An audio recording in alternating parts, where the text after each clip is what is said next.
दोस्तों, आज की कहानी है बड़ी भाभी।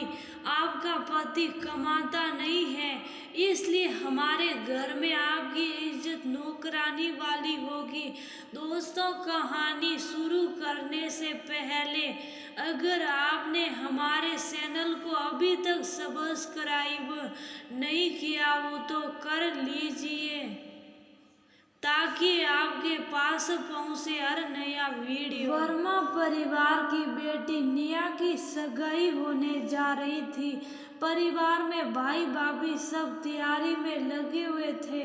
वो अपनी सगाई को लेकर बहुत खुश थी और अपने ससुराल वालों के आने का इंतजार कर रही थी। दोपहर तक सभी ससुराल वाले आ गए। सभी से निया मिली, पर उसने ये चीज गौर की कि उसकी जेठानी इस रस्म में नहीं आई थी। ये देखकर वह हैरान थी।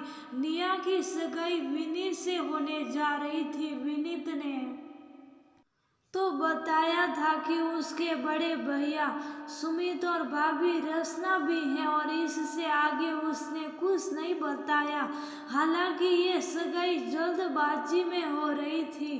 विनीत की दादी जी बीमार है और वो जाने से पहले अपने सबसे लाडले पोते की शादी देखना चाहती थी। उसे अपने जेठ और जेठानी की कमी महसूस हो रही थी। दो ही तो भाई थे, उनमें से भी एक नहीं आए। उसने विनय से पूछा तो वह बोला, बाद में आराम से बात करते हैं। सगाई का कार्यक्रम हो गया और कुछ दिनों के बाद शादी थी। निया अपनी शादी की तैयारी में लग गई। शादी में भी उसके जेठ जेठानी नहीं आए। इस बात से वह बहुत परेशान थी। आखिर ऐसा क्या हो गया जो उसके सगे जेठ जेठानी शादी में नहीं आए। ससुराल में उसका भव्य स्वागत हुआ। ननद और देवर ने बड़े प्यार से स्वागत किया। सास ससुर और दादी सास के प्रेम में भी कोई कमी नहीं थी। बातों ही बातों में उसे विनीत से पता चला कि उसके जेठ जेठानी पास ही के कुछ मकान छोड़कर रहते हैं। वो अब ये जानने को उत्सुक हो गई थी कि आखिर बात क्या है। एक दिन अपना सब काम निपटाकर वो मंदिर जाने के लिए बहाने जेठानी के घर चली गई। उसकी जेठानी ने दरवाजा खोला और उसे वहीं बाहर ही रुकने को कहा। निया को बड़ा ही अजीब लगा, लेकिन थोड़ी देर बाद ही वह आरती का थाल लेकर आई। निया, तुम पहली बार अपनी जेठानी के घर आई हो तो आरती के बिना अंदर कदम नहीं रख सकती हो। आरती करके तिलक लगाकर रचना ने उसे अंदर आने को कहा। प्रेम से नाश्ता करवाया और बातें करने लगी। निया ने सीधा सवाल कि आप हमारी शादी में क्यों नहीं आई? मुझे तो आपके आने का बहुत इंतजार था।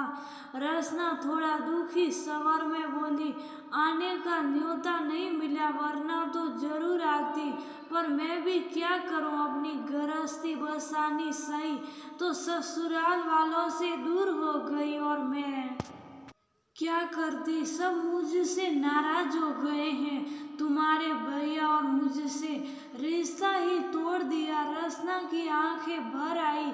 निया ने अपनी जेठानी का हाथ थामा। भाभी, ऐसा क्या हो गया कि सबने आपसे रिश्ता तोड़ दिया? रचना अतीत में जाते हुए बोली, मैं अपने माता पिता कि एक ही बेटी थी। दो भाइयों के बीच लाड़ प्यार से पली थी। सुमित के घर से रिश्ता आया तो मना नहीं कर सके। सुमित दिखने में अच्छे थे और इनके परिवार वालों ने बताया कि इनको अपना व्यापार शुरू किया है, तो घर परिवार देखकर मेरा रिश्ता कर दिया गया। शादी होकर ससुराल आ गई। शादी के बाद हम हनीमून पर घूमने गए तो आते आते सारे पैसे खत्म हो गए। मुझे आश्चर्य हुआ कि सुमित का अपना कोई बैंक अकाउंट नहीं था, ना ही ये ऑनलाइन पेमेंट करते थे। ये अपने अपने साथ कुछ ही रुपए लाए थे।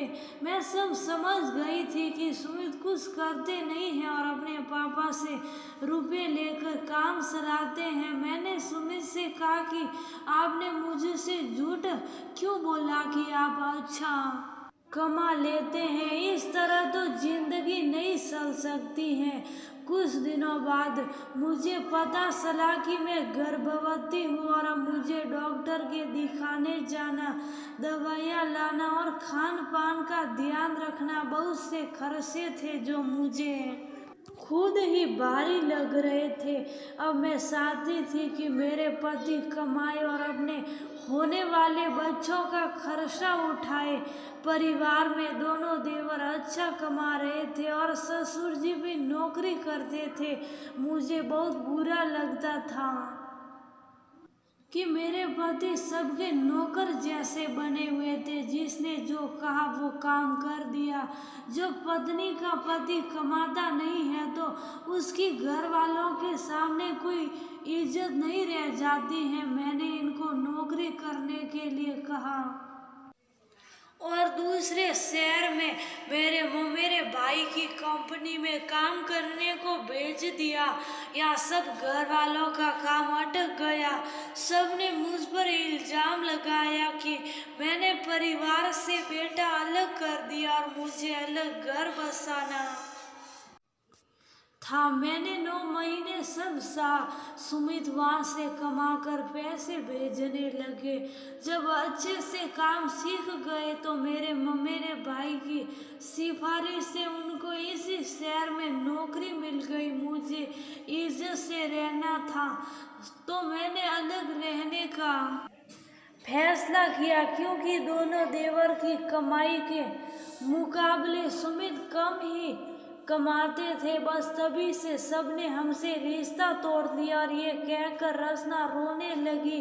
निया की भी आंखें भर आई। भाभी, आप गलत नहीं हो। आपके लिए ये बहुत जरूरी था कि भैया अपने पैरों पर खड़े होकर अपनी पत्नी और बच्चे का खर्चा खुद उठाए।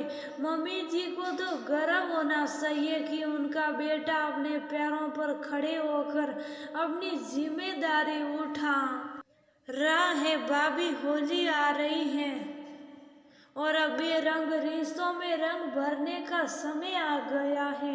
बहुत जल्दी हम सब साथ में होंगे। आप होली के दिन भैया को लेकर घर आ जाइए। मैं सबसे बात करके सब ठीक कर दूंगी। ये कहकर निया घर चली आई। कुछ दिनों बाद निया का जन्मदिन आया। घर वाले सब बहुत खुश थे। सास ससुर ने यही पूछा कि तुम्हें जन्मदिन के उपहार में क्या चाहिए, क्योंकि अभी तुम्हारी शादी हुई है। हमें समझ में नहीं आ रहा है कि क्या उपहार दे। निया ने हाथ जोड़कर कहा कि मम्मी जी, पापा जी, आप भैया भाभी को माफ कर दीजिए। भाभी ने जो भी किया आपने होने वाले बच्चे के भविष्य के लिए किया, अपनी इज्जत के लिए किया। क्योंकि पति कमाता है तभी पत्नी की इज्जत होती है और उनकी जगह मैं होती तो शायद मैं भी यही करती। निया की बात सुनकर सबकी आंखें भर आई। सबको पता था, लेकिन अहंकार को लेकर सब बैठे थे। अगले 2 दिन बाद होली थी। सुबह सुबह दरवाजे पर रचना और सुमित अपने बच्चे को लेकर आ गए। सास ससुर जी ने उन्हें माफ कर दिया। सभी भाई बहन आपस में गले लग गए। सारे गिले शिकवे आंसुओं में बह गए। सब एक ही रंग में रंग गए। निया ने अपनी कोशिशों से घर परिवार को एक कर दिया। जो रिश्ते फीके बेरंग हो गए थे उनमें रंग भर दिए।